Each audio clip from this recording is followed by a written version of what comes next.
The Dragonborn are some of the most powerful beings in Elder Scrolls history. Blessed by Akatosh with the blood and soul of a dragon, they were meant to protect humanity from forces no ordinary mortal could face. But not every Dragonborn answered that call. Some became legends, others became monsters, and the very first one, he became both. Let's start at the beginning, with the one who ruined everything, Miraak. Before there was a Dovahkiin saving the world in Skyrim, there was Miraak, and he wanted absolutely nothing to do with saving anyone. The first Dragonborn lived during the Merethic era, back when dragons ruled over humanity and dragon priests served as their enforcers. Miraak was one of those priests. Loyal, powerful, obedient. For a while, anyway. Here's where it gets complicated. At some point during his service, Miraak got his hands on a black book, one of Hermaeus Mora's lovely little doorways into Apocrypha. And Mora, being the tentacled knowledge hoarder that he is, saw an opportunity. He taught Miraak the Bend Will Shout, a thu'um so powerful it could force dragons themselves into submission, not kill them, literally bend their will to his command, and Miraak did not use this gift politely. He turned on his dragon masters and started devouring their souls. If you visit his temple on Solstheim, you'll find dragon skeletons scattered along the pathway like some kind of horrific lawn decoration. The man was eating dragons the way you and I eat lunch, just casually, on a Tuesday. But here's the kicker. When the Dragon War broke out and ancient Nord heroes came begging for his help against Alduin, the literal world eater, Miraak said no. The one being on the planet specifically designed to protect humanity from dragons looked at the greatest dragon threat in history and said, not my problem, which is,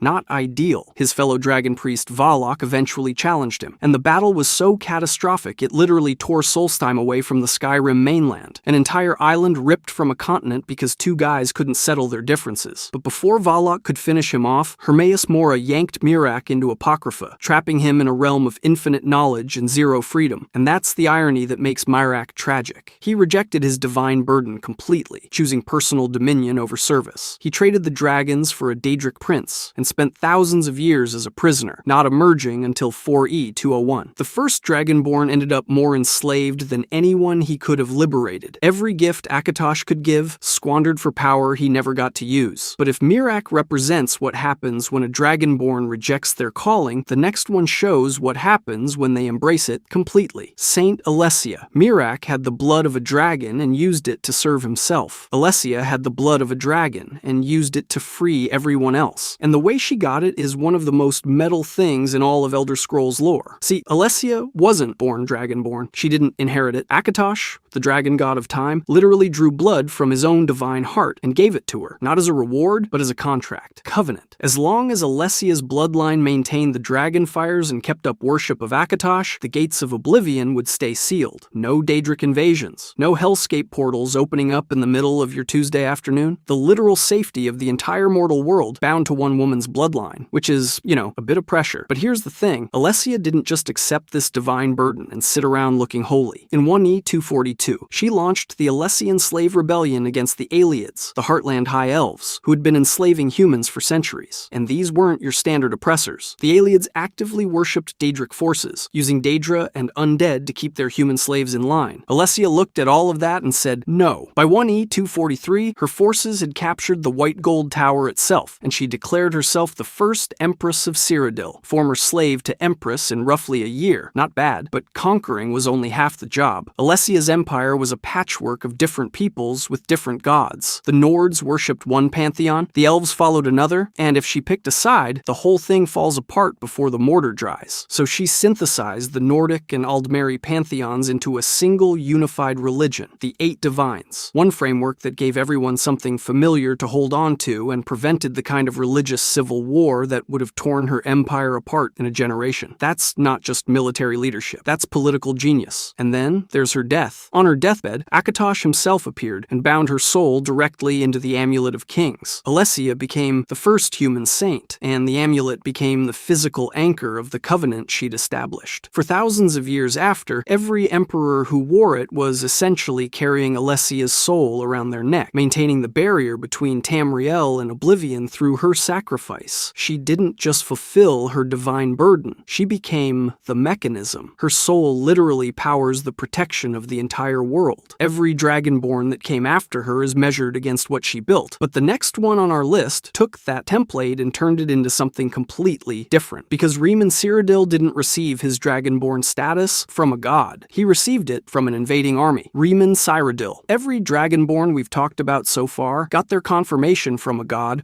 or discovered it through rebellion. Riemann Cyrodiil got his from an invading army that crossed an entire ocean just to find him. And that's not even the weirdest part. In 1E 2700, the Tsaishi warriors of Akavir launched a full-scale invasion of Tamriel. This wasn't a raiding party. This was a coordinated military campaign from a continent most people in Tamriel had barely heard of. And for 3 years, they carved through everything in their path. Cyrodiil was fractured, disorganized, and completely unprepared. The Colovians and Nibbanese couldn't agree on lunch, let alone a unified defense. So naturally, the Akaviri were winning. Enter Raymond, a military leader who somehow unified the fractured armies into a single fighting force capable of actually defending the continent, which is, kind of important when snake warriors from another landmass are knocking on your door, but here's where it gets genuinely strange. At the Battle of Pale Pass in 1E 2703, the Akaviri armies heard Raymond's voice carry across the battlefield, and instead of fighting harder, they dropped to their knees, every single one of them. They surrendered on the spot and declared him Dragonborn, the chosen one they had actually been searching for this entire time. They didn't invade Tamriel to conquer it. They invaded Tamriel to find him. The entire war was essentially a very aggressive job interview, and Raymond passed. Alessia got her confirmation directly from Akatosh. Mirak figured it out through forbidden knowledge and Diedrich Pax. Raymond had a foreign military force sail across an ocean, fight a 3-year war, and then kneel because they recognized something divine in his voice. That's not how you normally discover your chosen, but here we are. What followed was even more impressive. Rather than executing the surrendered Akaviri, Riemann incorporated them into his forces. These former invaders became his elite military backbone, and with this expanded army, Riemann went on a conquest spree that would make most emperors weep. He founded the Second Empire and annexed High Rock, Skyrim, Valenwood, and the Somerset Isles. Nearly all of Tamriel fell under his banner. The only holdout was Morrowind, because Morrowind has always been difficult about everything. The Raymond dynasty lasted roughly 200 years, with his heirs maintaining Alessia's covenant with Akatosh. The dragonfires stayed lit. The barrier held. Raymond had taken what Alessia built and stretched it across an entire continent. And then there's the title. Raymond wasn't just called emperor. He was called the worldly god, not a saint like Alessia, a god, a man who spoke on a battlefield and made an entire invasion force surrender through sheer divine nature, then built an empire so vast people literally worshipped him for it. Where Alessia forged the lock, Raymond built a bigger door. But if Raymond's story sounds like the peak of what a Dragonborn can achieve, wait until you hear about the one who took it even further and became an actual god in the pantheon. Tiber Septim. Every Dragonborn before him built something. Tiber Septim built everything, and then he became a god for doing it. Born Hjalti Earlybeard, this man clawed his way from a general serving under King Kulakain of Falkreath to the single most powerful ruler Tamriel has ever seen. He was trained in the Thuum by the Greybeards themselves, and when the Nordic armies heard him use the voice, they joined him on the spot. From that moment forward, Tiber Septim did not stop conquering until there was literally nothing left to conquer. Here's the thing. Every other Dragonborn had limits. Alessia freed humanity but ruled one region. Riemann built an empire but never got Morrowind. Tiber Septim looked at the entire continent and said all of it. Through military conquest, political maneuvering, and a level of personal ambition that makes every other emperor look like they were playing on casual difficulty, he systematically dismantled every independent kingdom standing between him and total unification. But even Tiber Septim hit a wall. The Somerset Isles, home of the Altmer, magically advanced, geographically isolated, and historically unconquerable. Every previous empire had simply accepted that the High Elves were off the table, so he activated the Numidium. The Numidium was an ancient Dwemer construct of absolutely incomprehensible destructive power. Think of it as the nuclear option of Elder Scrolls lore, except nuclear weapons don't also break the fabric of reality when you set them off. Tiber Septim pointed it directly at the Somerset Isles without a second of hesitation. Actually, yeah, let's go take the Elf Island too, which is,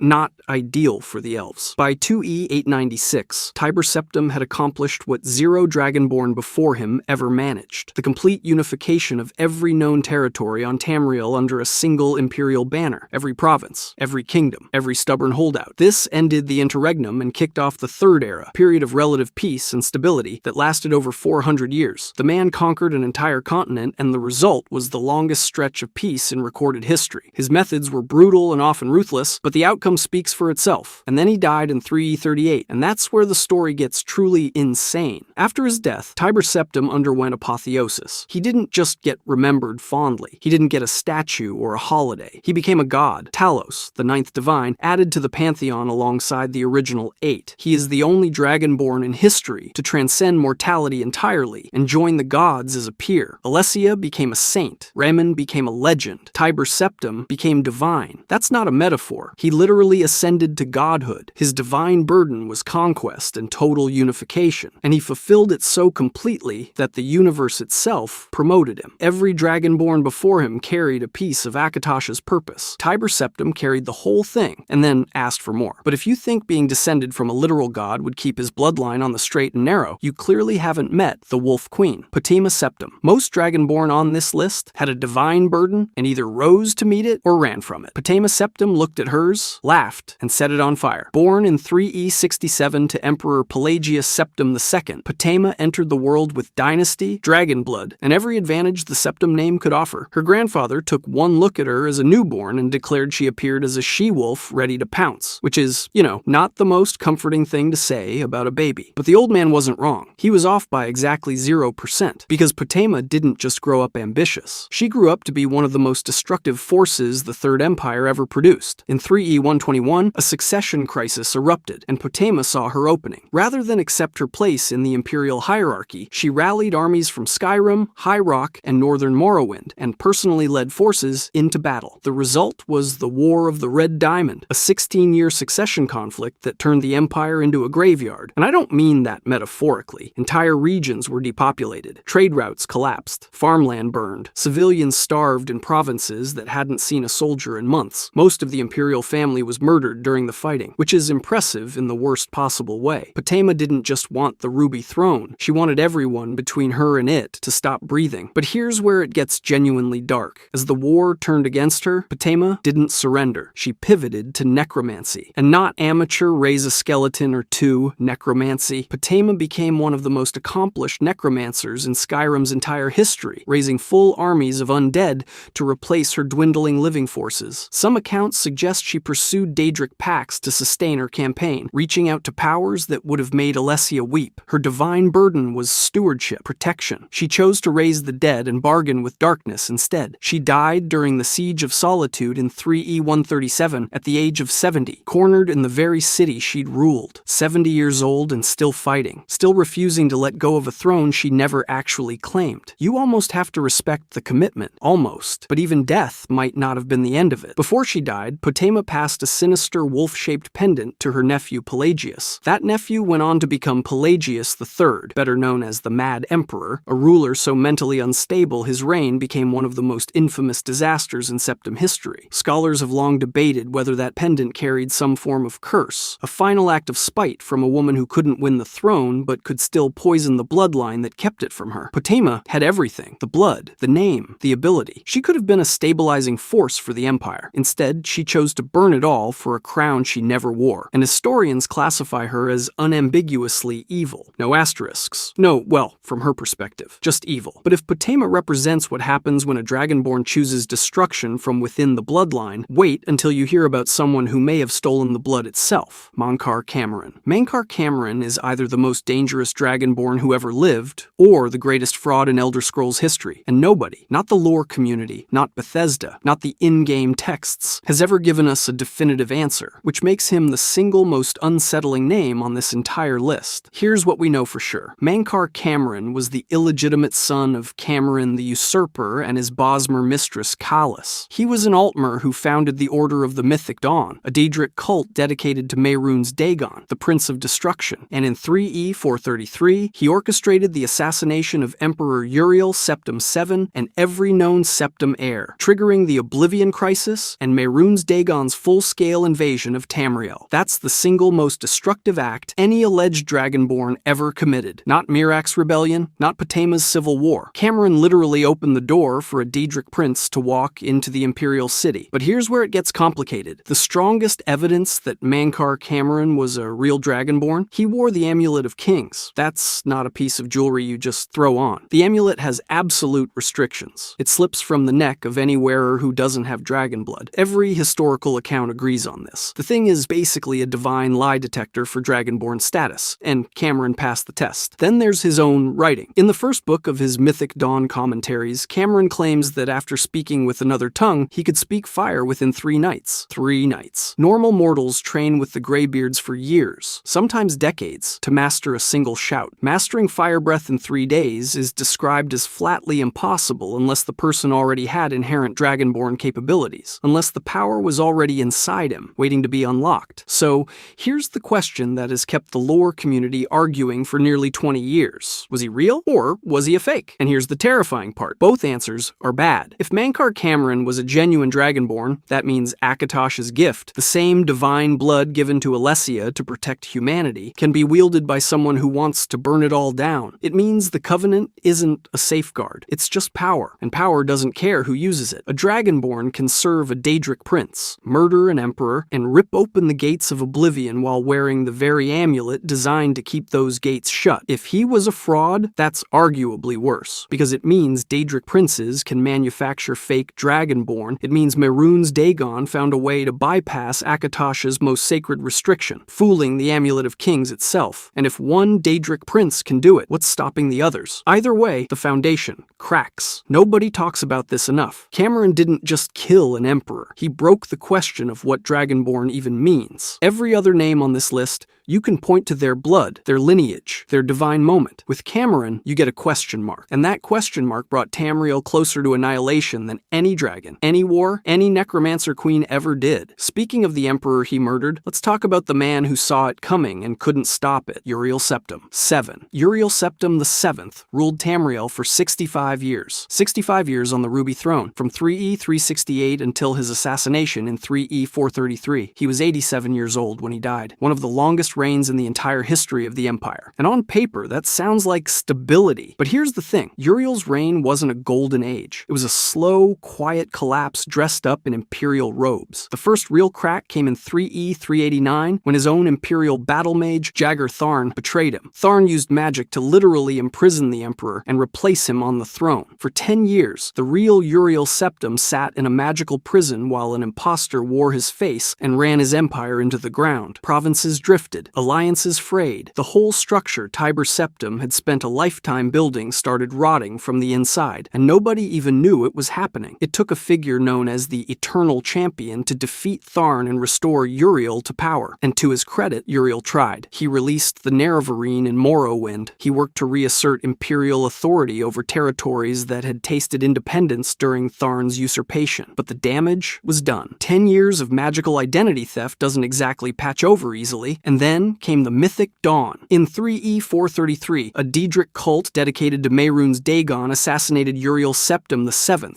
alongside every single one of his known heirs. Everyone. The entire legitimate Septim bloodline, wiped out in a coordinated strike designed to break the Covenant. Without a Dragonborn emperor to light the dragon fires, the barrier between Tamriel and Oblivion collapsed. Gates tore open across the continent. Daedra poured through. The Oblivion crisis had begun. But there was one heir nobody accounted for. An illegitimate son named Martin Septim, hidden away in a chapel in Kvatch, completely unaware of his bloodline. Martin briefly became the last Septim emperor. Briefly. Because the only way to stop Mehrunes Dagon from physically manifesting in the imperial city was for Martin to shatter the Amulet of Kings and channel the power of Akatosh directly through his own body. He did it. He became the avatar of Akatosh, a golden dragon that drove Dagon back into oblivion. And then Martin was gone. The amulet was destroyed. The dragon fires went dark permanently. Alessia's covenant, the divine agreement that had protected Tamriel across 3 entire eras, was over. The Septim dynasty ended not with a whimper, but with the total destruction of everything that had made it divine. Uriel's burden was preservation, and despite 65 years of trying, the forces against him proved overwhelming. He couldn't stop Tharn, he couldn't rebuild what was lost, and he couldn't protect his own children from a cult that wanted to watch the world burn. Sometimes the divine burden isn't about what you accomplish. It's about how long you can hold the walls together before they finally come down. But if the Septim line ended with Martin's sacrifice, and the amulet amulet of kings was shattered and the covenant was broken, then who exactly showed up 200 years later with the blood of a dragon and the voice to prove it? The last Dragonborn. Every Dragonborn we've talked about had something behind them. Alessia had a divine covenant and an army of freed slaves. Remen had the Akaviri kneeling at his feet. Tiber Septim had the Numidium and the political machinery of an entire continent. Mirac had forbidden knowledge and a cult of devoted followers. The last Dragonborn had nothing. No army, no dynasty, no empire. Just a prophecy carved into Alduin's wall and a date with the end of the world. In 4E 201,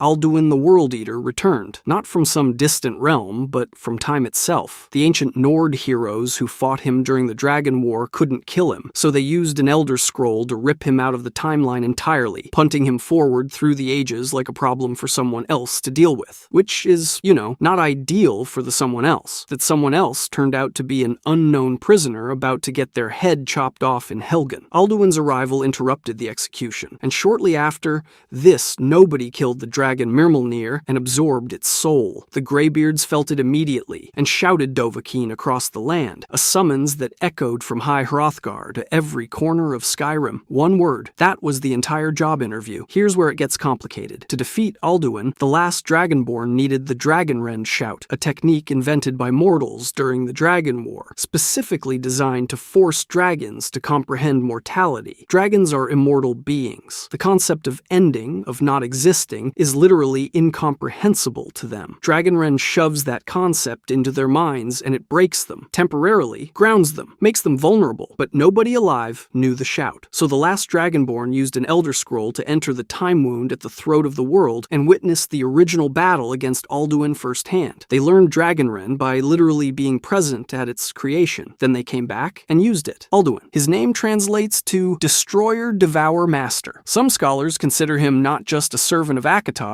but an alternative manifestation of the dragon god of time himself. The entity that created the flow of time might also be the entity destined to end it. The last Dragonborn's divine burden was to stop that from happening, not to build an empire, not to claim a throne, just save everything. And that's what makes the last Dragonborn the most important one on this entire list. Every other Dragonborn had institutional support, political power, or at minimum a religious order backing their play. The last Dragonborn had the Greybeards and a really steep mountain to climb. The divine burden here was the purest version of what Akatosh intended when he first blessed a mortal with dragon blood. No politics, no ambition, just protection. The symmetry is almost too clean. Thousands of years earlier, Mirac was given this exact same gift, the first Dragonborn, blessed by Akatosh, capable of devouring dragon souls, powerful enough to reshape the world, and he refused. He rejected his divine purpose, sold his soul to Hermaeus Mora, and let humanity fend for itself. The last Dragonborn finished what Mirac wouldn't start, an unknown hero with no name, no legacy, and no reason to fight other than the fact that someone had to. Akatosh blessed the first mortal with dragon blood, and that mortal said no. Thousands of years later, he blessed another, and that one said yes. That's the entire story of the Dragonborn. That's the cycle, completed. If you enjoyed this video and want to see more, click the video on the screen now.